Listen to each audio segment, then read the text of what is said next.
लेकिन जैसा विनोद जी ने कहा, पूरी तरह सहमत हूं। मैं भी जानना चाहता हूं कि वहां बीजेपी 2002 के रिकॉर्ड को तोड़ती है या नहीं तोड़ती है।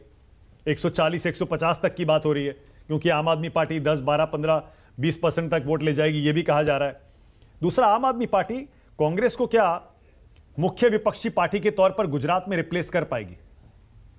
बहुत इंटरेस्टिंग। हिमाचल कौन जीतेगा कौन हारेगा कुछ नहीं पता, क्योंकि सर्वे एजेंसियां भी कोई आंकड़ा देने के लिए फिलहाल तैयार नहीं है। ओपिनियन पोल्स भी दोनों को टक्कर में दिखा रहे थे। एग्जिट पोल के आंकड़े थोड़ी देर में भी आ जाएंगे, और साथ ही साथ दिल्ली के एमसीडी चुनाव की भी चर्चा होने लगी है। राजीव, क्योंकि हम अभी विनोद जी का एनालिसिस आपने सुन लिया, अगर ये मिला जुला एक संदेश आता है तो नेशनल लेवल पर, राष्ट्रीय स्तर पर तीनों दल अपने आप को जाहिर है पोजीशन करने की कोशिश करेंगे, मैसेज देंगे। लेकिन अगर इंडिपेंडेंटली देखें तो क्या मैसेज जाएगा? अगर गुजरात बीजेपी जीतती है और सीटें बढ़ाती है, रिकॉर्ड तोड़ती है, हिमाचल कांग्रेस, जैसे मैं पहले कह रहा हूं, जीतती है या कड़ी टक्कर में रहती है, और दिल्ली में केजरीवाल साफ कर देते हैं। देखिए, तीनों तीन तरह के चुनाव है। अगर कांग्रेस आ जाती है तो कहा जाएगा कि हिमाचल में हर बार 5 साल में सरकार बदलती थी, इसलिए ऐसा हो गया। एमसीडी का नतीजा पहले से तय था, क्योंकि जैसा विनोद जी ने कहा 15 साल हो गए थे और भारतीय जनता पार्टी ने कोई ऐसा काम नहीं किया था कि उनको चौथी बार चौका मारने के लिए दिल्ली की जनता करे, और शायद इसलिए भी 15 साल एक बहुत बड़ा वक्त होता है। लेकिन यही बात गुजरात में नहीं होती, क्योंकि वहाँ 27 साल के बाद भी उनको चुना जा रहा है। तो सवाल ये है कि ये जो हाइप था कि गुजरात में इलेक्शन हो रहा है, लड़ रहे, मैं आपको बता दूं गुजरात में बीजेपी ने बीजेपी से ही इलेक्शन लड़ा है। वहाँ कोई विपक्षी पार्टी ऐसे आपको दूर से दिखाई दे, लेकिन वहाँ पर जो भी बीजेपी की सीटें कम आ रही हैं वो उनके उम्मीदवारों की वजह से, भीतरघात की वजह से, उनके बागियों की वजह से। मैं आपको एक इंटरेस्टिंग बात और बता दूं, जब बीजेपी पहले जब उनके उम्मीदवारों की घोषणा नहीं हुई थी तो बीजेपी बहुत मजबूत स्थिति में थी और इससे कहीं ज़्यादा सीटें उनको मिल रही थी इंटरनल सर्वे में। जैसे ही टिकटों की घोषणा हुई वैसे ही इनकी सीटों में कमी आने लगी, क्योंकि इनके भीतरघात ज़्यादा बढ़ गया और बीजेपी के उम्मीदवारों को हराने के लिए बीजेपी के लोग लग गए।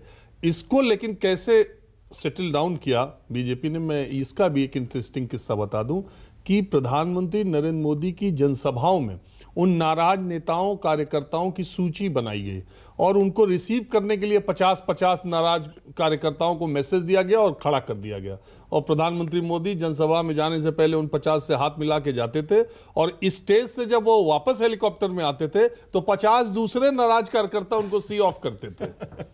मैं आपको एकदम अंदरूनी जानकारी बता, इस लेवल पर उन्होंने मैनेज किया। और अमित शाह ने लगातार अहमदाबाद में रह करके और कमलम में देर रात तक मीटिंग करके और नाराज लोगों को मना, उनको आम आदमी पार्टी और कांग्रेस से कोई थ्रेट हो ऐसा नहीं था।